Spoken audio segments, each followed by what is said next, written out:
Hello नमस्कार, welcome to code of knowledge. आज का जो वीडियो है वो यूपी मेंस से रिलेटेड है। ये जो क्वेश्चन पेपर है ये पिछले साल यूपी मेंस का है, यूपी एपीओ मेंस का है, जो कि 2020 में हुआ था जुलाई के महीने में। तो आज यहाँ पर हम इसे सॉल्व करेंगे और देखेंगे कि कैसे इसका पैटर्न आता है, कैसे पेपर होता है। तो सब कुछ हम इस वीडियो में समझेंगे। तो चलिए शुरू करते हैं। तो सबसे पहले देख लेते हैं कि जो पेपर का पैटर्न है वो कैसा है। तो जैसे कि आप देख रहे हैं कि इसमें आपको 3 घंटे का टाइम मिलता है और पेपर का जो मैक्सिमम मार्क्स है वो 100 नंबर का है। और यहाँ पर ये जो इंस्ट्रक्शन होते हैं, स्पेशली जो भी पहली बार फर्स्ट टाइम अगर आप मीन्स दे रहे हैं, तो ये जो सामने इंस्ट्रक्शन होते हैं इनको आप ज़रूर पढ़िए। और ये जैसे कि ये इंस्ट्रक्शन दिए हुए हैं तो इनको आपको ज़रूर पढ़ना चाहिए। अगर आप कई बार दे चुके हैं तो आपको इन इंस्ट्रक्शंस के बारे में पता ही होगा, लेकिन फिर भी एक बार आपको ध्यान देना चाहिए कि कोई ऐसा इंस्ट्रक्शन तो नहीं जो उन्होंने नया न्यू ऐड ऑन कर दिया हो। तो पहले क्वेश्चन से शुरू करते हैं। इसमें पहला क्वेश्चन ही आपका जो है ऐसे है, जो कि आपको 1000 वर्ड्स में लिखना है। तो इसमें 3 तरीके के यहाँ पर 3 ऑप्शन दिए हुए हैं। पहला है वर्तमान प्रमुख राष्ट्रीय समस्याएं और समाधान, दूसरा है राष्ट्र निर्माण में युवा पीढ़ी का योगदान, तीसरा है महामारी और सांस्कृतिक बदलाव। तो ये ऐसे टॉपिक्स हैं जो कि जनरली करंट सिनेरियो से ये रिलेट होते हैं और उससे पूछा जाता है। तो उसमें आपको इसी तरीके का ऑप्शंस दिया रहेगा, उसमें से आप जो भी आपको आता हो आपको उसमें से किसी एक पर लिखना है। यहाँ पर लिखा हुआ है किसी एक पर लिखना है, तो आपको एक पर लिखना होगा। ऐसे की हम बात करें तो इसमें जो कॉमन टॉपिक है, जैसे कि आपका डाउरी हो गया, डाउरी पे अक्सर ऐसे पूछ लेता है। आपका करप्शन हो गया और ट्रिपल तलाक हो गया, जो ये साइंस एंड टेक्नोलॉजी पर पूछ लेता है। तो इसमें कहने का ये है कि टॉपिक तो यही कॉमन होते हैं, बस वो इधर उधर थोड़ा सा वो घुमा फिरा कर पूछते हैं। तो कहने का ये है कि जो आपका बेसिक टॉपिक है वो यही सारे हैं, जैसे कि इन्वायरमेंट हो गया, पॉपुलेशन हो गया, वुमेन एम्पावरमेंट हो गया, एजुकेशन सिस्टम हो गया आपका, और ट्रिपल तलाक वगैरह, जो कि वुमेन एम्पावरमेंट से ही उसमें ये काउंट हो जाएगा। करप्शन है, मेन डाउरी है। तो ये सारी जो है टॉपिक ये आपका कॉमन ही है और इसी तरीके के टॉपिक्स आपको तैयार करने हैं। उसके बाद आता है आपका ये अनसीन पैसेज, जिसमें कि आपको एक पैसेज दिया होता है और उस पैसेज में ये 3 तरीके के क्वेश्चंस होते हैं। अक्सर ये पूछता है। तो उसमें जैसे कि इस टॉपिक में पूछा है कि आज के समाज में हिंसा, क्रोध और अत्याचार प्रमुख कारण बन गए हैं। न केवल भारतीय समाज में अपितु संपूर्ण चराचर विश्व में हिंसा का प्राधान्य है। हिंसा का स्वरूप पहले की अपेक्षा और विस्तृत हो गया है। यह हिंसा घरेलू हिंसा के स्तर से लेकर युद्ध के मोर्चे तक है। स्वार्थ और लोलुपता के कारण व्यक्ति एक दूसरे का शत्रु बन गया है। भूभागों और प्राकृतिक संसाधनों के लिए राष्ट्र में युद्ध हो रहे हैं। धर्म के नाम पर हो रही हिंसा तो सबसे अराजक है। संपूर्ण विश्व धार्मिक हिंसा की चपेट में है। मध्ययुगीन बर्बरता का सच आज भी मूर्तिमान हो रहा है। आतंकवाद से पूरा विश्व जूझ रहा है। अब इसमें देखिए जो इनका जो मेन फोकस है, तो इसको आपको कैसे सॉल्व करना है। तो इसमें जो है जो मेन फोकस है इन्होंने हिंसा पर दिया हुआ है और यहाँ पर लास्ट में इन्होंने एक शब्द लिखा हुआ है कि आतंकवाद से पूरा विश्व जूझ रहा है। तो आतंकवाद के जरिए जो हिंसा हो रही है, ठीक है, घरेलू हिंसा में जैसे घरेलू लेवल पे जो हिंसा हो रही है, ठीक है, समाज में जैसे कि ये बता रहे हैं कि धर्म के नाम पर भी हिंसाएं होती हैं। पूरे भारत में या पूरे विश्व में ये जो है हिंसा से जूझ रहा है। तो इनका जो फोकस जो है इनका यहाँ पर ये हिंसा को फोकस कर रहा है। तो आपको इसी तरीके से पैसेज को कई बार पढ़ना है, 2 से 3 बार पढ़ना है। तो पढ़ने पर आपको समझ में आ जाएगा कि कौन सा ऐसा इसमें जो मीनिंग है वो सबसे ज़्यादा किस पर ये जोर दे रहा है। तो यहाँ पर जैसे किसी ने लिखा हुआ है कि वर्तमान परिदृश्य में हिंसा का स्वरूप, तो इसके लिए एक टाइटल तो ये हो सकता है और दूसरा इसमें भी ये भी हो सकता है कि हिंसा के आयाम, ठीक है, हिंसा के आयाम। या फिर आप इसमें ये भी लिख सकते हैं कि हिंसा और आतंकवाद, हिंसा और आतंकवाद। या फिर आप इसको वैश्विक हिंसा भी लिख सकते हैं, ठीक है।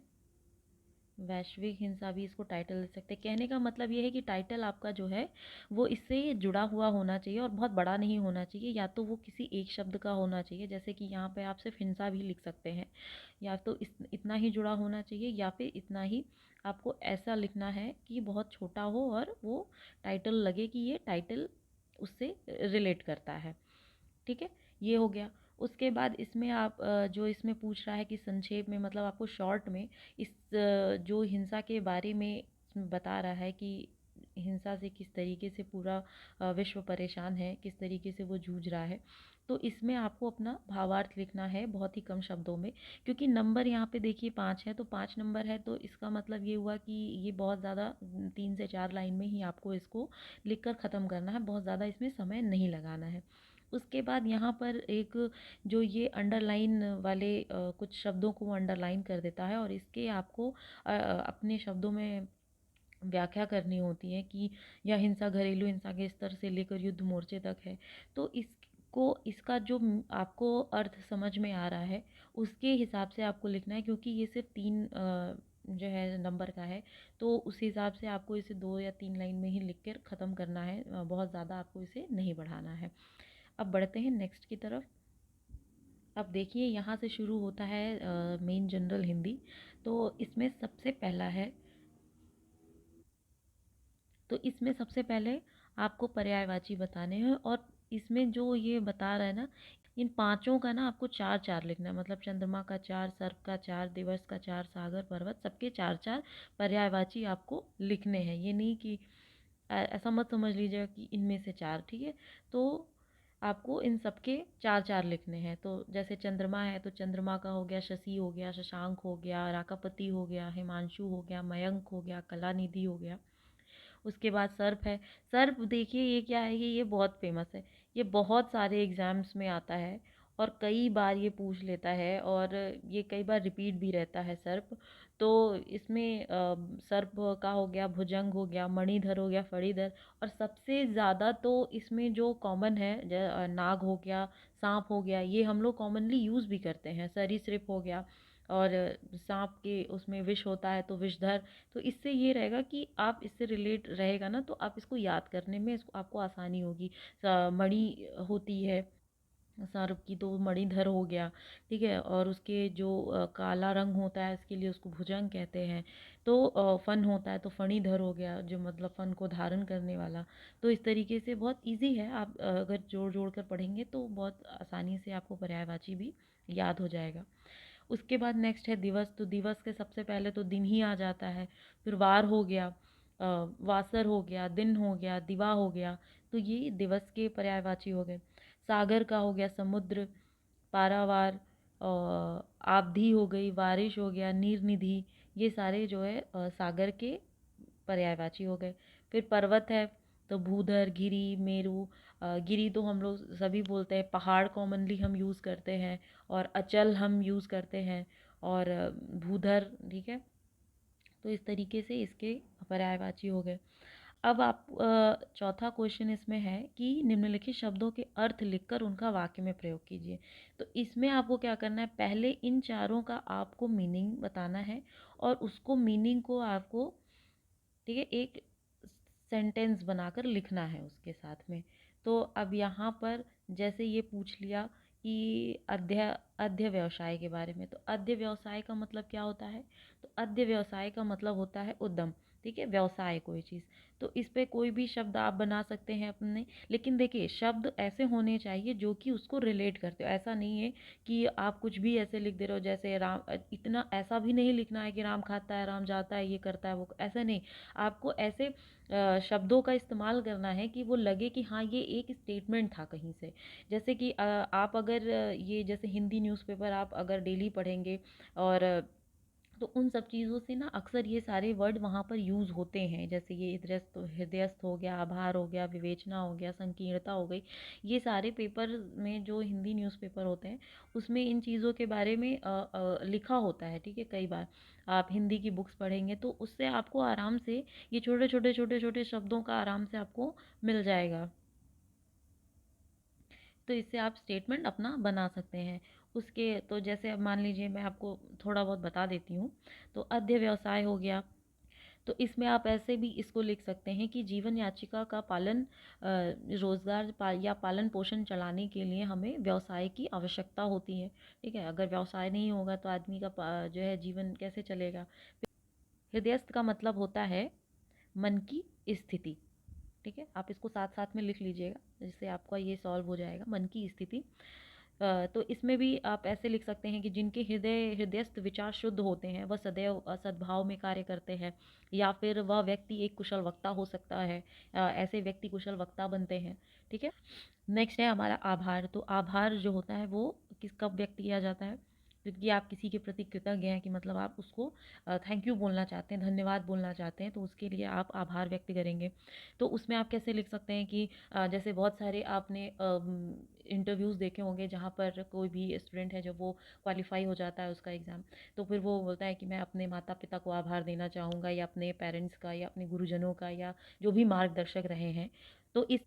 तो इस तरीके से ये देखिए एक स्टेटमेंट यहाँ पे निकल के आ गया। तो आप इसको ऐसे भी लिख सकते हैं कि परीक्षा में उत्तीर्ण होने के पश्चात अभ्यर्थी ने अपने मार्गदर्शकों का या अपने माता पिता का और एवं गुरुजनों का आभार व्यक्त किया। इस तरीके से भी आप इसको लिख सकते हैं। अब विवेचना हो गई। देखिए, तो विवेचना का मतलब होता है अन्वेषण। अब देखिए आप इसको बहुत ही, आप जैसे आप लीगल अगर न्यूज़ पढ़ते होंगे तो उसमें ये शब्द आपको आराम से मिल जाएगा। जो भी आप लॉ के स्टूडेंट हैं तो अन्वेषण का यूज़ करना तो आप बहुत आसानी से कर सकते हैं, कि पुलिस को अदालत ने हत्या संबंधित अन्वेषण के लिए सख्त आदेश दिए, निर्देश दिए। ठीक है, इस तरीके से आप लिख सकते हैं। फिर संकीर्णता का मतलब होता है संकुचन। ठीक है, मतलब छोटा, मतलब संकुचित। ओके, तो आप इसको इस तरीके से भी लिख सकते हैं कि मानसिक संकीर्णता से पृथक होकर व्यक्ति को हमेशा अपने कार्य ईमानदारी से करने चाहिए। ठीक है, मतलब अपने दिमाग को हमेशा उसे खुला रखना चाहिए। ठीक है, संकीर्ण अगर आप दिमाग मन से अपने मानसिक स्थिति में कोई भी कार्य करेंगे तो ना ही वो सफल हो पाएगा और ना ही वो आपको समझ आएगा। ओके, तो ये ऐसे हो गया। अब इसमें नेक्स्ट आ जाएगा हमारा कि आपको इसमें एंटोनिम्स लिखने हैं। ठीक है, विलोम लिखना है। तो अब इसमें पहला तो ये जो दुर्धस है ये तो बहुत कन्फ्यूज़न है, क्योंकि ये काफ़ी ढूंढने पर मिला है। और पहली बात तो ये समझ में ही नहीं आ रहा था कि दुर्धस ही है या दुर्धर्ष है, क्योंकि इसमें ये जो शाह है इसके ऊपर भी रा होगा या नहीं होगा पता नहीं। लेकिन जो ढूंढने पर मुझे मिला है मैं आपको वो बता देती हूँ। तो दुर्धर्ष का हर अर्थ होता है कि जिसे हराया ना जा सके या जिसका दमन करना काफ़ी कठिन हो।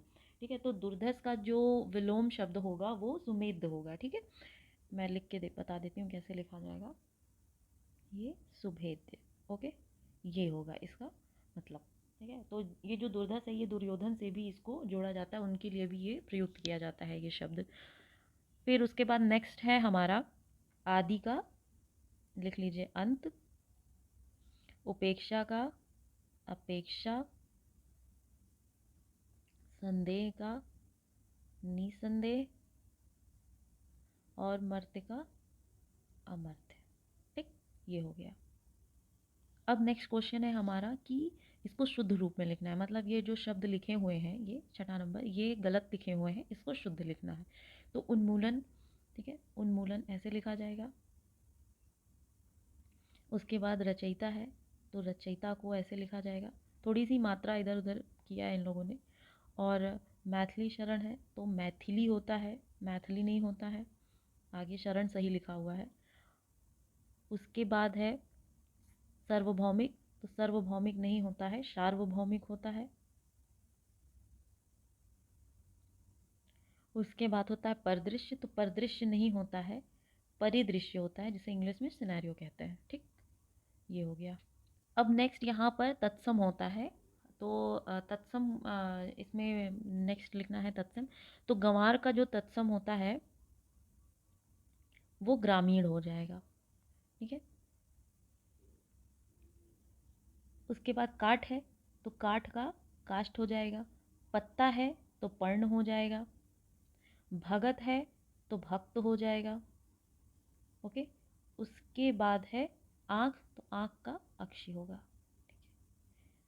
ओके, इसमें जैसे तत्सम में क्या होता है ना, जनरली जो भी लास्ट में खा वाले तत्व होते हैं वो अक्सर तत्सम में छा में बदल जाते हैं। उसके बाद आपको लिखना है ये वन वर्ड सब्स्टिट्यूशन, जिसमें कि आपको कई जो शब्दों में एक शब्द देना है कि संसार में रहने वाला।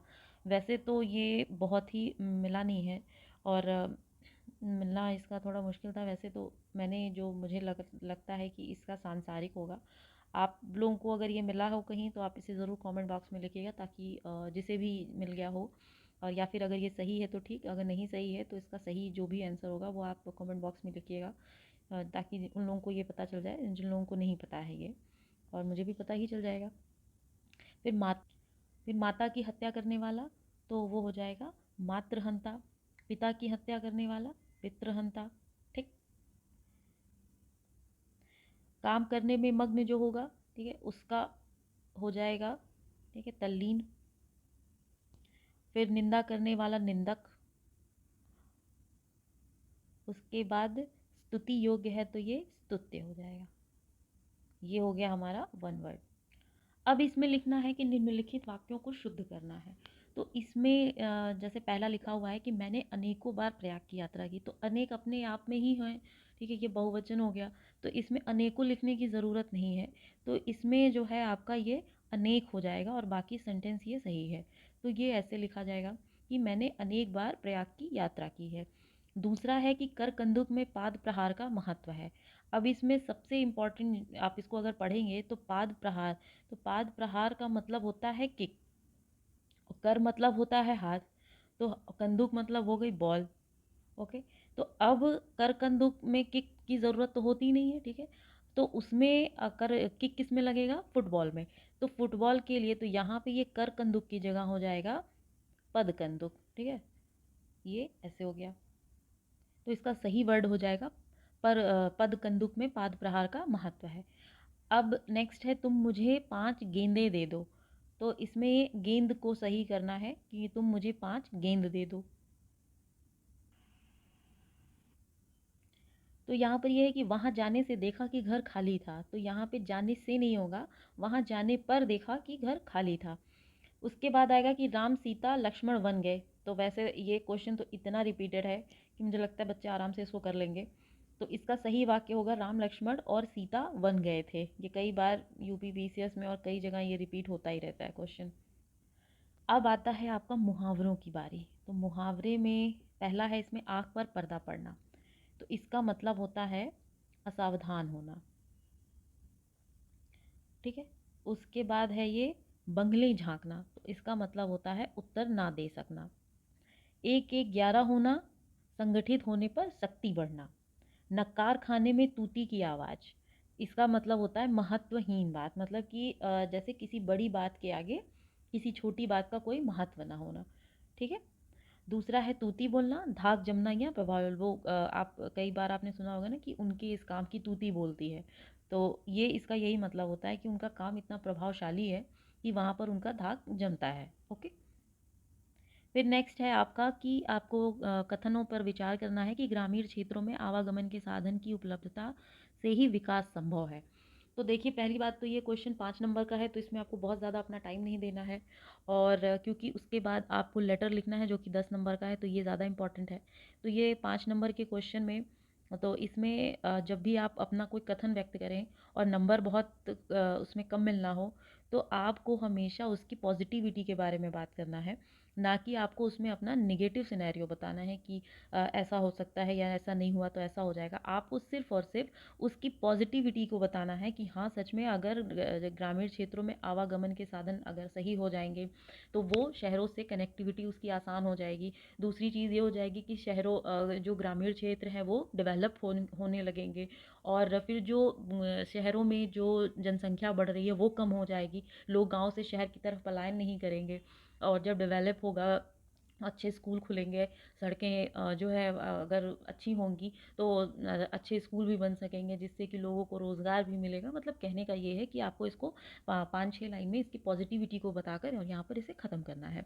उसके बाद आपका फिर आपको एक लेटर लिखना है कि प्रदेश की माध्यमिक शिक्षा में सुधार के लिए सरकार का ध्यान आकृष्ट कराते हुए किसी हिंदी दैनिक समाचार पत्र के संपादक को लगभग 300 शब्दों का एक पत्र लिखिए। ठीक है, आपने अगर इंस्ट्रक्शन पढ़ा होगा तो ऊपर में लिखा हुआ है कि आपको किसी का नाम नहीं लिखना है और ना ही आपको कोई एड्रेस देना है। आपको XYZ लिखना है नाम में और XYZ आपको एड्रेस में भी लिखना है। ठीक है, तो ये तो क्लियर हो गया। तो उसके बाद आपको अब आपको ये कोशिश करनी है कि आपको जो लेटर लिखना है वो आपका इतना तो फिर कोई पेपर का है, अगर वो संपादक है तो वो आपके जो है पत्र को क्यों छापेगा। तो कहने का मतलब ये है कि आपको उस लेटर को इस कदर लिखना है कि वो छापने के लिए मजबूर हो। ठीक है, कि उतना वो लेटर प्रभावशाली होना चाहिए। कहने का मतलब ये है, क्योंकि इसमें आपको 10 नंबर भी मिलेंगे। तो 10 नंबर, जिस क्वेश्चन में नंबर ज़्यादा है तो आपको उसको फोकस भी उतना ही करना है। हालांकि ये सारे क्वेश्चन भी मिलकर आपको नंबर ही बनाएंगे, लेकिन थोड़ा सा इस पर फोकस करना है। जैसे एस्से है, एस्से पे आपको 25 नंबर मिलेगा, तो उस पर आपको फोकस करना है। तो आज का वीडियो जो था वो यही था, और आई होप कि आप लोगों को ये पेपर जो सॉल्व कराया मैंने आपको अच्छे से समझ में आ गया होगा कि कैसे आपको पेपर लिखना है, क्या करना है। तो फिर मिलते हैं नेक्स्ट वीडियो में किसी और पेपर के साथ में, और मे बी वो हिंदी का ही हो और लास्ट ईयर का पेपर हो। तो फिर मिलते हैं, तब तक के लिए जय हिंद, जय भारत, थैंक यू।